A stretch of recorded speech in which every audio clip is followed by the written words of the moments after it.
उत्तर प्रदेश सरकार ने अपने प्रदेश के तमाम युवाओं को विदेश नौकरी भेजने की कवायद लगभग 1.5 साल पहले जो शुरू की थी, उसमें दिसंबर 2024 तक उनका इंटरव्यू तक हो गया था। पर उसके बाद से अभी तक पिछले 1.5 साल से ये बच्चे लगातार दर दर की ठोकरें खा रहे हैं, भटक रहे हैं और सिर्फ उनको आश्वासन ही मिल रहा है कि कुछ समय बाद उनको विदेश जो है भेजा जाएगा। 1383 बच्चों को इजराइल भेजा जाना था अलग अलग काम में, पर ये बच्चे अभी तक इजराइल नहीं भेजे जा सके हैं और इसको लेकर के तमाम अलग अलग अधिकारियों के पास रोज आकर के गुहार लगा रहे हैं।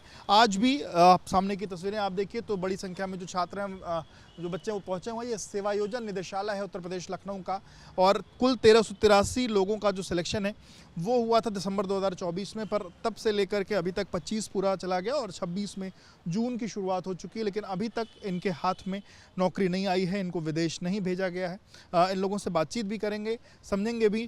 पहले भी हम लोग बातचीत किए हैं, आप लोगों का मुद्दा लगभग 14 महीने पहले आप लोग जो है वो थे फंसे। 1.5 साल का वक्त हो गया पूरा, क्या कुछ आश्वासन मिल पा रहा है क्या? क्योंकि आप खुद विदेश से कहीं नौकरी छोड़ करके आए थे, अभी जा पा रहे हैं विदेश?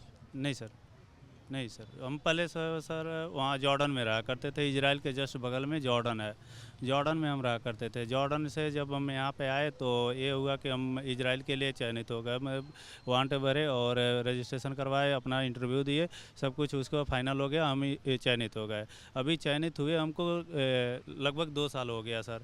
2 साल से अभी हमको सिर्फ आश्वासन पे आश्वासन दिया जा रहा है सर। हमारे कहने का मतलब आश्वासन कितना दिन दिया जाएगा सर? हमारा पहुँचे हैं, किससे मिलने पहुँचे हैं, क्या कुछ? सर तो यहाँ तो पहुँचे थे जो नेहा प्रकाश हैं, जो मैडम हैं हमारी, जो यहाँ के हेड हैं, उनसे, और जो पुंडीर साहब हैं, जो पीके पुंडीर साहब हैं, उप महानिदेशक हैं, उनसे हो पाई मुलाकात? सर अभी नहीं हुआ है, अभी आए नहीं हैं जस्ट, और हम लोग कोशिश कर रहे हैं मिलने के लिए। सर आपके माध्यम से हो सकता है कि हम अपना पत्र भी उनको देंगे और दे करके उनसे अपनी शिकायत भी दर्ज कराएंगे। आपने क्या लिया हुआ हाथ में? ये सर हमारा एडमिट कार्ड है। जब हमने इंटरव्यू जिस डेट को दिए हैं, इतनी डेट के दिए थे। 11 हाँ हाँ, और प्रोसेस हमारा वो ट्रेनिंग और इसके पहले था, 2-3 महीने पहले चला था। ठीक है, हाँ टेस्ट था। तब से क्या हो रहा है, क्या ये डॉक्यूमेंट जमा किया गया, वीज़ा का जमा किया गया है, ऑफर लेटर जमा किया गया है, और ये इसमें मेडिकल जमा किया गया है। हम लोग मेडिकल जमा करके वेट कर रहे हैं। अभी तक कोई रिस्पांस नहीं मिला है। अभी तो कुछ रिस्पांस नहीं मिल रहा है। रिस्पांस अगर मिल जाए तो सही होगा, क्योंकि 2 साल हो रहे हैं स्थिति। मैं कहाँ से?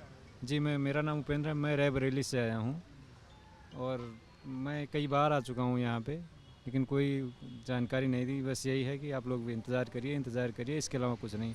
अगर यहाँ पे आओ तो ये लोग कहते हैं NSDC जाओ, वहाँ पे जाओ तो ये लोग कहते हैं कि आप अपने निदेशालय जाइए, वहाँ पे जानकारी कीजिए, रोजगार संगम में। अब ये 4-5 रोज हुआ है NSDC CEO साहब से, वहाँ जो राय साहब हैं उनसे मिल के बात करके आए हैं। तो उन्होंने हाँ नहीं दिल्ली NSDC जो मेन हेड है वहाँ से करके, वहाँ वो बोले कि आप अपने गवर्नमेंट से बोलिए, आपका गवर्नमेंट जो अप्रूव देगा तब यहाँ से होगा। वो ऐसे बोल रहे हैं। मनदीप राय वहाँ के जो CEO हैं वहाँ के, शायद इस रिक्वायरमेंट देखते हैं, पूरा NSDC के हेड हैं। वहाँ बहुत लड़के, हम लोग 200-250 लड़के सब के सब चले गए थे वहाँ से। हमारे साथ बस 2-3 लड़कों के अपॉइंटमेंट मिला, वो अंदर जाके अपनी बात रख के वही बोल दिए हैं। अभी 245 लड़के पास आउट हुए हैं, कहें कि उनका होगा तभी, अगर कोई रिजल्ट आने होगा तो उसके साथ में आ जाएगा। तो ये सर हमारे साथ नाइंसाफ़ी है ना सर। हमें तो क्लियर बताना चाहिए यस या नो। अगर नहीं हो पा रहा है तो सर। आप किस काम के लिए जा रहे थे? सर स्टील फिक्सर के लिए इजराइल जा रहे थे। अभी विगत दिनों सैलरी मिलती वहाँ जाके? वहाँ पे सर सिकल में है, पर घंटे के हिसाब से वहाँ पे देंगे। तो अभी विगत दिनों अभी पेपर में इन्होंने आउट किया था कि आपको 40 घंटे का ट्रेनिंग करके इजराइल भेजा जाएगा। उसके सापेक्ष इनके पास एक नोटिस भी आया था कि पीबा की तरफ से ये कहा गया है कि आप इनको 40 घंटा ट्रेनिंग देंगे। तो वहाँ से आया था कि आप मास्टर ट्रेनर को ट्रेन करें। तो विभाग द्वारा पता चला था कि 8 मास्टर ट्रेनर ट्रेन किए गए हैं, उनको हैदराबाद में ट्रेनिंग दी गई है। वो मास्टर ट्रेनर जो हमारी ट्रेनिंग अभी होनी है 40 घंटे की, करीब 6 महीने से प्रोसेस चल रहा है। ट्रेनिंग हो जाती है, आपको नौकरी मिल जाती है, आप वहाँ जाते, कितना पैसा मिलता है? तो सर वहाँ की जो सिकल की बात करें तो करीब मान चलिए 6,500 या 7,000 सिकल है। अब इंडिया में जो कन्वर्ट होगा, जो वास्तविक स्थिति होगी उस हिसाब से कन्वर्ट होगा। और उसमें ये कहा गया है कि इनका 40 घंटे का ट्रेनिंग करा के भेजा जाएगा। लेकिन हम लोग विगत 6-7 महीने से, पिछली बार जब आपसे बात हुई थी उसके बाद से लगातार इनके संपर्क में बने हुए हैं। बस यही कहते हैं कि वहाँ की वैश्विक स्थिति ठीक नहीं है। लेकिन अगर वैश्विक स्थिति ठीक नहीं है तो सर ये बताइए कि प्राइवेट वाले क्या एक विशेष परमिट लेके वहाँ जा रहे हैं, क्या वो ज़्यादा योग्य हैं? क्या प्राइवेट वाले जा रहे हैं? बिल्कुल। जी, प्राइवेट वाले बराबर जा रहे हैं। मैं तो दिल्ली में था, कैसे जा रहे हैं, किसके माध्यम से? और डायनामिक ऑफिस है। मैं तो दिल्ली में था 18 से 22 तारीख तक। वहाँ पे मैंने अपने आंखों देखा है कि हर रोज़ 20 से या 25 लड़के वहाँ से बराबर जा रहे हैं। प्राइवेट वाले कैसे जा पा रहे हैं और सरकारी लोग क्यों नहीं जा पा रहे हैं? सरकार की व्यवस्था अब तो ये बात तो सरकार ही बताएंगी कि कैसे नहीं जा पा रहे। क्या लगता है? अब हमें तो लग रहा है वो तो 6-6 लाख रुपए, 5.5 लाख रुपए। मैं तो वहाँ गया तो वहाँ जब मैं पता लगाया तो कोई 5.5, कोई 6 लाख ऐसे दे के जा रहे हैं। अब हम 1.5 साल से चूँकि फंस चुके हैं, अब हमारे पास इतना पैसा नहीं है कि हम लोग दें और जाएँ। अब हमारी मानसिक स्थिति सब और पैसे की स्थिति सब खराब हो चुकी है इस टाइम। आप किस नौकरी में जाना चाहते सर आयरन वेंडिंग। हैं? जाते हैं इजराइल? जी सर, इजराइल जाना चाहता था और सर मेरा सिलेक्शन 2024 में हुआ था और सर ये मेडिकल भी है सर मेरा, जो हम जमा किए थे 2024 में 16 दिसंबर के दिन ये जमा किए थे सर। और हमारी जो ये वैकेंसी आई थी रोजगार संगम पे ऑनलाइन आई थी और सर हम इसको ऑनलाइन कराए थे। उसके बाद सर हमारा एक जो सेवा योजन विभाग हमारे डिस्ट्रिक्ट का, उसमें हमारा टेस्ट हुआ था। उसके बाद सर हमारी प्री स्क्रीनिंग हुई थी, वहाँ से पास होके तब सर हमारी ट्रेनिंग हुई। ट्रेनिंग के बाद हमारा सर फाइनल क्लाइंट इंटरव्यू होने के बाद हमारा रिजल्ट आया। आप हमसे बताया गया कि आप अपना मेडिकल PCC मतलब कि अपने गवर्नमेंट हॉस्पिटल से बनवाइए और आप इस तारीख तक अपना जमा करिए। सर वो हमने जमा किया। ये सर मेरा पूरा है सर, मेडिकल PCC सब कुछ है सर इसमें। उसके बाद सर डेट पे डेट देते हैं, मतलब कि अगले महीने चले जाओगे आप, अगले महीने अपडेट आएगी। और 15, 53, 30 पे कॉल करते हैं, उस पर बोलते हैं अभी कोई अपडेट ही नहीं है। अब सर 2 साल होने को चल दिया सर, कब तक आदमी इतना परेशान हो चुका है सर, कब तक आदमी चक्कर काटेगा? क्या नाम है भैया? जी सर, मेरा नाम मनोज कुमार है, उन्नाव से हैं सर। सर मेरा सरकार से यही एक अनुरोध है कि जो प्राइवेट से बंदे जा रहे हैं, प्राइवेट से जो आदमी जा रहे हैं, भारत के नागरिक वो भी हैं, भारत के हम भी हैं। सेम कानून उन पे है, सेम कानून हमारे पे है। तो जब इन लोगों से हम माननीय डायरेक्टर महोदया से मिलते हैं तो यही कहते हैं कि प्राइवेट वालों को हम नहीं जानते वो क्या कर रहे हैं क्या नहीं करते हैं। लेकिन हमारा सवाल ये है कि हमें क्यों नहीं भेजा जा रहा है? आखिर सारे अटेम्प्ट उनके हमने क्लियर किए हैं, प्री स्क्रीनिंग, इंग्लिश स्क्रीनिंग और RPL, क्लाइंट, सारे हमने अटेम्प्ट क्लियर करके रखे हैं। और पूरा बायोमेट्रिक डाटा, पूरे डॉक्यूमेंट्स ले जाके बनारस NSDC में जमा कर दिए हैं। उसके बाद आज तक कोई जो है सूचना हमको नहीं दी गई। कितनी बार इसके पहले आप अधिकारियों से मिल चुके हैं?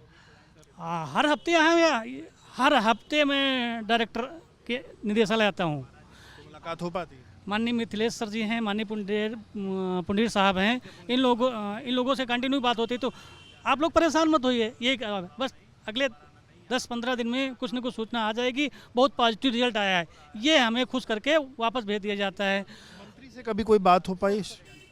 अभी मैं पिछले 1 महीने में CM साहब से मिला लखनऊ में, तो उन्होंने मुझे यही आश्वासन दिया कि साहब से आप मिले? हाँ वहाँ पर लखनऊ में मिला यहीं जनता दरबार में। तो उन्होंने यही मुझसे आश्वासन दिया कि बस आप 10-15 दिन आप समय और दे दीजिए, आपका होने ही वाला है। कितने दिन पहले आश्वासन? ये 15 से 20 दिन हो गए सर। तो माननीय सरकार से मैं यही निवेदन करता हूँ कि हम लोगों की इस पे दया करिए कि किसी भी प्रकार से हम लोगों को इजराइल भेज दें। हम लोग हर वो काम करने में सक्षम है जो प्राइवेट बंदे कर रहे हैं, वो हर काम सक्षम है। आखिर वो भी क्लाइंट इंटरव्यू फाइनल किए हैं, हम भी क्लाइंट इंटरव्यू फाइनल किए हैं। तो सरकार से मेरा अनुरोध है कि जल्द से जल्द हमारा काम कराया जाए। आप लोग की मुलाकात हुई है? नहीं सर, हम यहाँ निदेशालय आते रहते हैं और जो वैश्विक स्थिति की बात हो रही है तो प्राइवेट से कंटिन्यू बंदे जा रहे हैं, क्योंकि वो 6 लाख रुपए दे रहे हैं, उनकी फ़्लाइट हो रही है। हम लोग को 2 साल से यहाँ निदेशालय आते हैं और जो NSDC में कॉल करते हैं मनदीप राय के पास, तो बोलते हैं आप जाओगे 100% जाओगे। हर महीने हमको ये बताया जाता है कि आपका अगले महीने 10 तारीख को या 15 तारीख को काम हो जाएगा। एक सचिव स्तर के अधिकारी हैं सुंदरम सर, उन्होंने बनारस में कहा था आपको अगले महीने की जनवरी की 10 तारीख तक कंफर्म कर दिया जाएगा। जनवरी से सर ये जून आ गया है, जून तक हमें कोई आश्वासन नहीं दिया गया कि आप कब जाओगे कब नहीं जाओगे, और हम लोग कोई काम नहीं कर पा रहे हैं। इसलिए मैं गवर्नमेंट से अनुरोध है कि आप हमें क्लियर टाइमलाइन बताइए कि 6 महीने 2-4 महीने जब भी आप बताइए, हम लोग उस समय के लिए इंतजार करने के लिए तैयार हैं। लेकिन एक क्लियर टाइमलाइन हमको बताई जाए कि आप इस समय जाओगे। अगर वैश्विक स्थिति खराब है तो प्राइवेट वालों के लिए खराब क्यों नहीं है स्थिति वो सर? बिल्कुल, आपने सुना तमाम ये लोग जो पिछले 1.5 साल से ये इंतज़ार कर रहे हैं कि क्योंकि इन्होंने सारी जो टेस्ट हैं स्क्रीनिंग से वो सब कुछ पास कर लिया है और इनको उम्मीद थी कि ये सब तमाम लोग इजराइल जाएंगे, लाखों में वहाँ पर कमाएंगे और अपने घर और परिवार की स्थिति को मजबूत करेंगे। लेकिन ये लगातार पिछले 1.5 साल से भटक रहे हैं। सरकारी लोग और जो विभाग के लोग हैं सिर्फ और सिर्फ आश्वासन दे रहे हैं कि थोड़े दिनों में आप ज़रूर चले जाओगे। मुख्यमंत्री तक ने इनको आश्वासन दिया है, लेकिन फ़िलहाल ये सिर्फ और सिर्फ इनको आश्वासन ही मिला है और ये अभी भी दर दर की ठोकरें ये लोग खा रहे हैं। कैमरामैन प्रेम सिंह के साथ विवेक राय, पी न्यूज़, लखनऊ।